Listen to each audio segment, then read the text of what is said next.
قال رسول اللہ انی تارک فیکم الثقلین کتاب اللہ و عطرتی اہل بیتی۔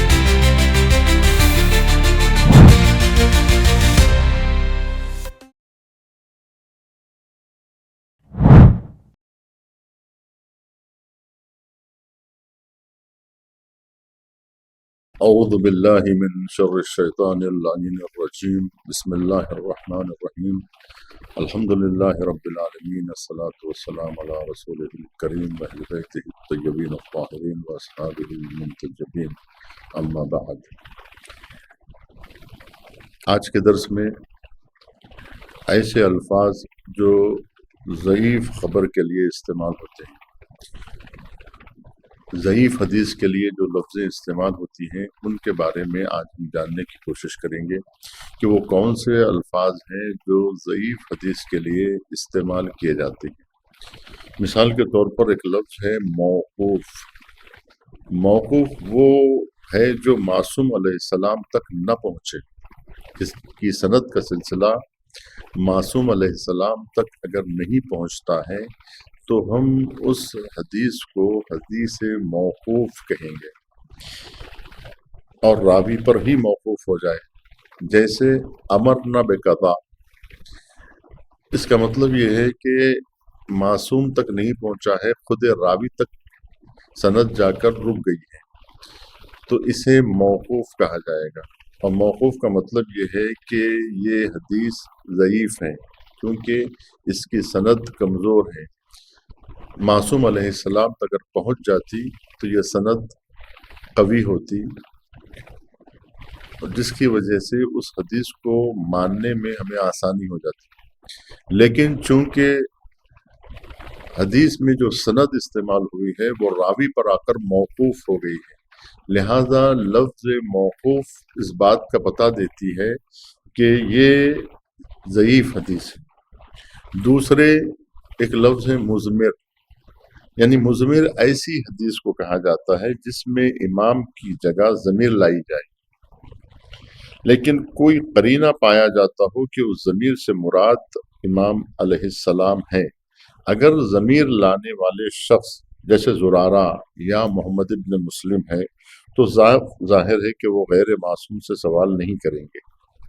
ایسی صورت میں کوئی مضائقہ نہیں ہے، کیونکہ زرارہ ایک قوی راوی ہے، محمد ابن مسلم ایک قوی راوی ہے۔ اسی طرح سے تیسرے ایسی حدیث جس کی سند سے کوئی شخص غائب ہو گیا ہو یا کوئی مبہم لفظ ہو، جیسے ان رجل کہا جائے۔ اب ان رجل اگر کہا جا رہا ہے تو رجل یعنی مرد، ایک مرد سے نقل ہوا ہے، وہ مرد کون ہے نہیں پتا۔ یا یہ کہا جائے کہ ان بعض اصحابنا، مثال کے طور پر یہ لفظ اگر استعمال ہوتا ہے کہ ان بعض اصحابنا، یعنی بعض اصحاب سے نقل کیا گیا ہے، ہمارے بعض راویوں سے نقل کیا گیا ہے، ہمارے بعض اصحاب سے نقل کیا گیا ہے۔ اب سوال یہ پیدا ہوتا ہے کہ آیا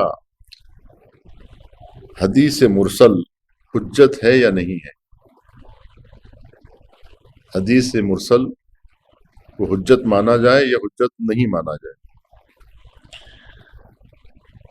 یہاں تین قول پائے جاتے ہیں۔ ایک مشہور قول یہ ہے کہ حجت نہیں ہے، مشہور قول کی بنا پر حدیث مرسل حجت نہیں ہے۔ دوسرے، اگر ارسال کرنے والا مرسل ثقہ ہو تو حجت ہے، ورنہ حجت نہیں ہے۔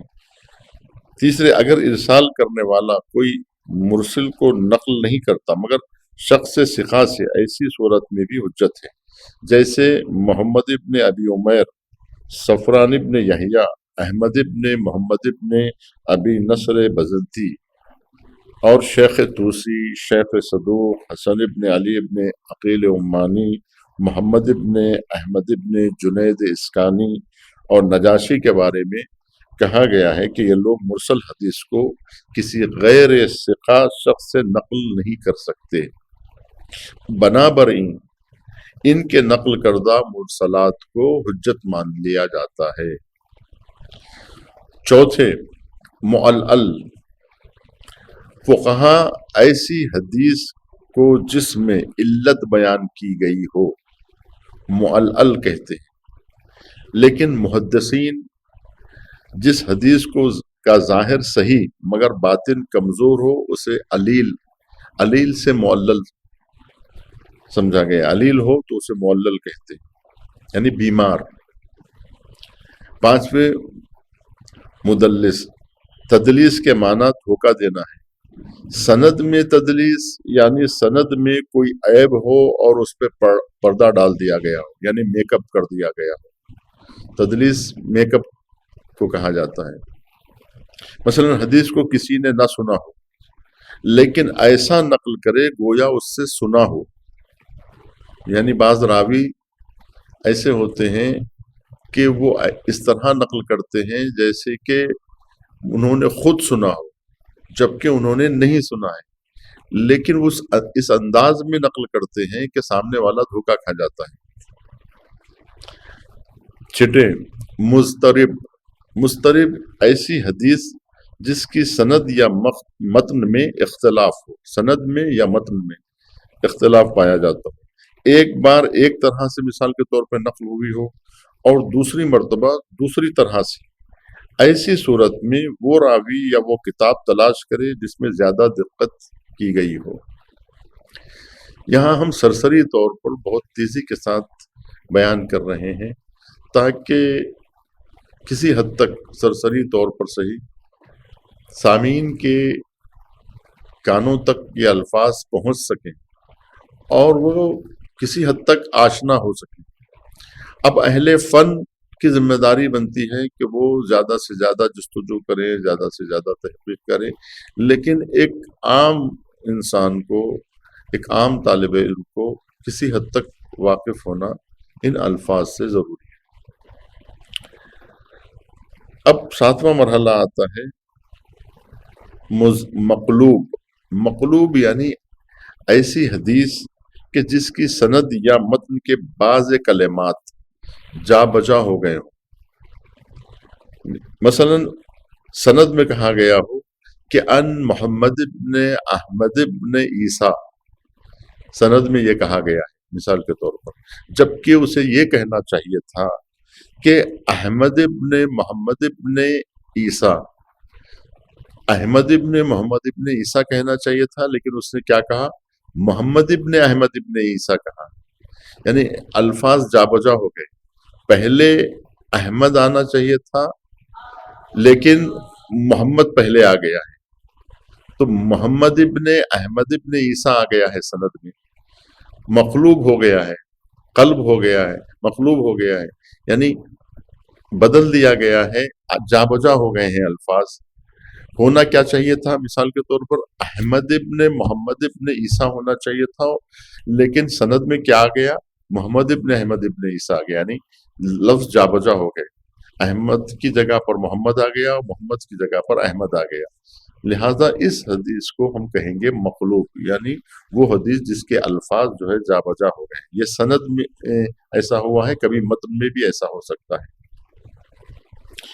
آٹھویں، ایسی حدیث جس کے بعض راویوں کے نام علم رجال میں پائے ہی نہ جاتے ہوں، ایسی حدیث کہ جس کے بعض راوی کا نام اصل علم رجال ہی میں نہیں ہے۔ 9، مجہول، حدیث مجہول کسے کہیں گے؟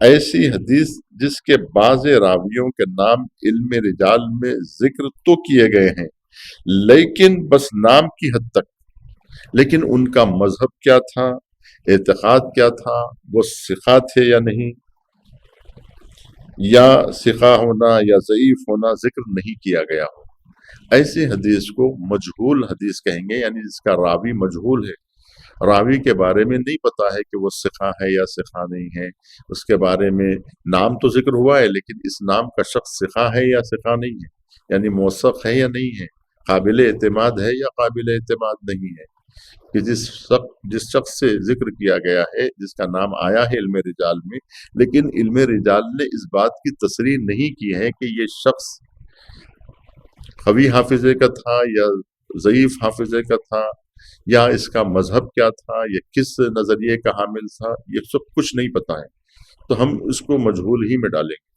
کہ یہ حدیث مجہول ہے، یعنی اس کا راوی مجہول ہے۔ 10ویں موضوع یا مجعول، یعنی جس میں جھوٹ اور دروغ بیانی ہوئی ہو، وضع کیا گیا ہو، یا جعل اور وضع، یعنی موضوع ہے یا مجعول ہے۔ اس طرح کی حدیث کا نقل کرنا گناہ کی ترویج اور برائی کا عام کرنا ہے، لہذا حرام ہے، لیکن ضعیف السند حدیث کا نقل کرنا جائز ہے۔ اگر حدیث ضعیف ہے تو اس کا ہم جو ہے اس کا ذکر کرنا جو ہے وہ جائز ہوتا ہے، لیکن اگر کوئی حدیث موضوع ہے، یعنی وضع کی گئی، گڑھی گئی ہے، جعل کی گئی ہے، تو ایسی حدیث کا ذکر کرنا حرام ہے۔ مگر اس پر عقیدہ قائم کرنا، یعنی وہ حدیث جو ضعیف السند ہے، ضعیف السند حدیث کا نقل کرنا جائز ہے، مگر اس پر عقیدہ قائم کرنا یا اس پر عمل کرنا واجبات میں جائز نہیں ہے، البتہ مستحبات اور مکروہات میں جائز ہے۔ ضعیف السند حدیث کا استعمال مستحبات میں کیا جا سکتا ہے اور مکروہات میں کیا جا سکتا ہے، لیکن اسے واجب یا حرام میں نہیں ڈالا جا سکتا ہے۔ ضعیف السند حدیث سے کوئی فتویٰ نہیں دیا جا سکتا ہے۔ اس لیے آپ دیکھیں گے کہ بہت سارے جو احکام ہیں جو احادیث میں ذکر ہوئے ہیں، لیکن چونکہ وہ حدیث ضعیف ہے، لہذا مجتہدین اور مفتیان کرام جو ہے اس حدیث کو فتوے کے طور پر استعمال نہیں کرتے، اس پر فتویٰ نہیں دیا جاتا ہے، اس پر کوئی واجب یا حرمت کا حکم نہیں لگایا جاتا ہے، جبکہ حدیث موجود ہے، لیکن چونکہ حدیث ضعیف السند ہے لہذا فتویٰ نہیں دیا جا سکتا ہے۔ حرام اور واجب میں استعمال نہیں کیا جاتا ہے، البتہ مستحبات اور مکروہات میں اس کا استعمال کرنا جائز ہے۔ جعل حدیث کو پرکھنے کا طریقہ کیا ہے، یعنی جعلی حدیث کو کیسے ہم پرکھیں گے کہ یہ حدیث وضع کی گئی ہے، گڑھی گئی ہے؟ تو حدیث اگر گڑھی گئی ہے تو اس کا پتہ کیسے چلایا جائے کہ یہ حدیث گڑھی ہوئی ہے؟ ایک، حدیث پڑھنے والا خود اعتراف کرے، مثال کے طور پر وہ خود کہے کہ میں نے اس حدیث کو گڑھا ہے۔ اب کہاں گنجائش رہتی ہے اس بات کی کہ ہم اس کو تسلیم کریں، جبکہ خود راوی یہ کہہ رہا ہے کہ میں نے خود گڑھا ہے۔ جیسے ابو عصمت نوح بن ابی مریم مرزوی کہتا ہے کہ میں نے دیکھا کہ لوگ قرآن کو چھوڑ چکے ہیں تو قراء کی فضیلت میں حدیثیں گڑھ دیا۔ وہ خود کہہ رہا ہے کہ میں نے فضیلت قراء میں حدیثیں گڑھ دیا ہے۔ دوسرے، خود روایت میں قرینہ پایا جاتا ہو، جیسے بوسیدہ اور مزمحل الفاظ جو شان معصوم کے خلاف، کہ معصوم ایسے الفاظ، محمل الفاظ استعمال نہیں کر سکتے۔ محمل الفاظ یا مزمحل الفاظ، بوسیدہ الفاظ جو شان معصوم کے خلاف ہے، وہ الفاظ معصوم استعمال ہی نہیں کر سکتے۔ یہ خود قرینہ بتاتا ہے کہ یہ امام نے نہیں کہا ہے۔ اس لیے احادیث، کیونکہ احادیث جو ہے وہ معجزات قولی کہلاتے ہیں، جس میں حدیث سمجھنے کی صلاحیت ہوتی ہے، اس میں ایسا ملکہ پایا جاتا ہے کہ وہ تشخیص دے سکتا ہے یا سمجھ سکتا ہے کہ یہ حدیث جعلی ہے اور یہ حدیث صحیح ہے، کہ یہ معصوم سے نقل ہوئی ہے یا معصوم سے نقل نہیں ہوئی۔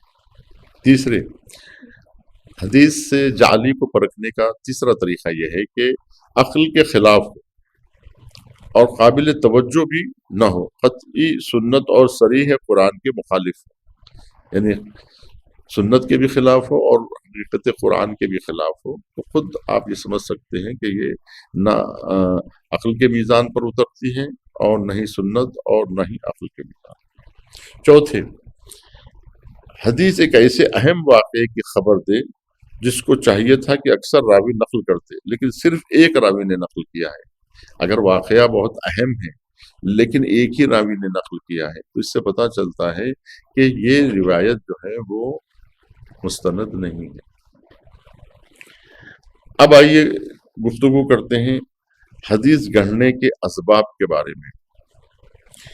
ایک یہ کہ بادشاہوں کی قربت اور مال دنیا کی لالچ میں، جیسے غیاث ابن ابراہیم نے جب مہدی ابن منصور کو کبوتر اڑاتے دیکھا تو کبوتر بازی کے جواز پر حدیث گڑھ دیا تاکہ 10,000 درہم وصول کر سکے۔ بعض اپنے زعم ناقص میں قربتاً اللہ حدیث گڑھ دیا، مثلا لوگوں کو نصیحت کرنے کی خاطر جھوٹی حدیثیں گڑھی۔ اکثر صوفیوں اور درویشوں کی نقل کی ہوئی حدیثیں اسی قسم کی ہیں۔ تیسرے، بعض فاسد مذاہب کو صحیح ثابت کرنے کے لیے انتقام جوئی کے تحت، جیسے یہودی جب اسلام سے شکست کھائے تو مسلمانوں کے درمیان جھوٹے افسانوں کو رواج دینے لگے، اسی طرح غلات اور خوارج نے اپنے مذہب کو ثابت کرنے کے لیے حدیثیں گڑھیں۔ شہید ثانی نے درایا کے صفحے 58 پر فرماتے ہیں کہ بعض صوفی حضرات حدیث گڑھنے کو جائز سمجھتے تھے یا جائز سمجھتے ہیں۔ چوتھے، خلافت اور سیاست رسول اکرم صلی اللہ علیہ وآلہ وسلم کی رحلت کے بعد بعض افراد سیاسی اغراض و مقاصد اور خلافت خلفاء کو ثابت کرنے کے لیے حدیثیں گڑھنے لگے۔ خصوصاً بنی امیہ کے دور میں یہ کام شدت اختیار کر گیا۔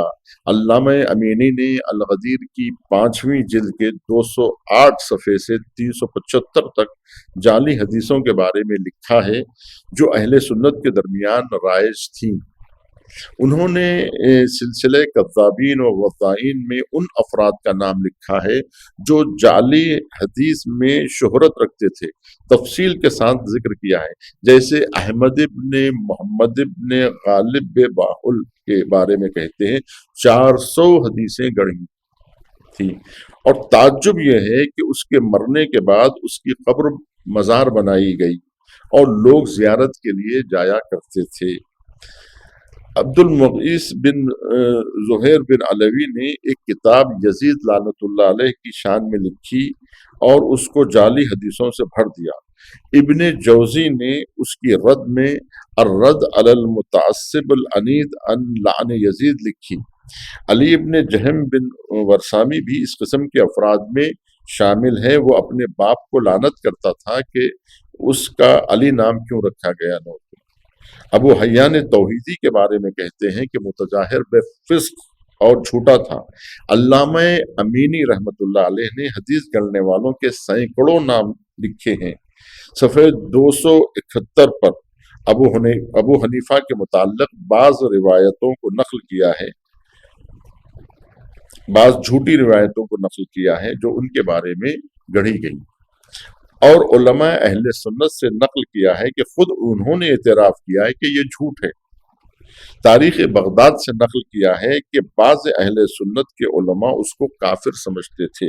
بڑی عجیب باتیں اور حیرت انگیز خواب جو لوگوں نے اس کے بارے میں دیکھے ہیں، اسے صفحے 282 اور 283 پر نقل کیا ہے، اور صفحے 281 سے 290 تک 35 آدمی کے نام لکھے ہیں جنہوں نے مجموعی طور پر 684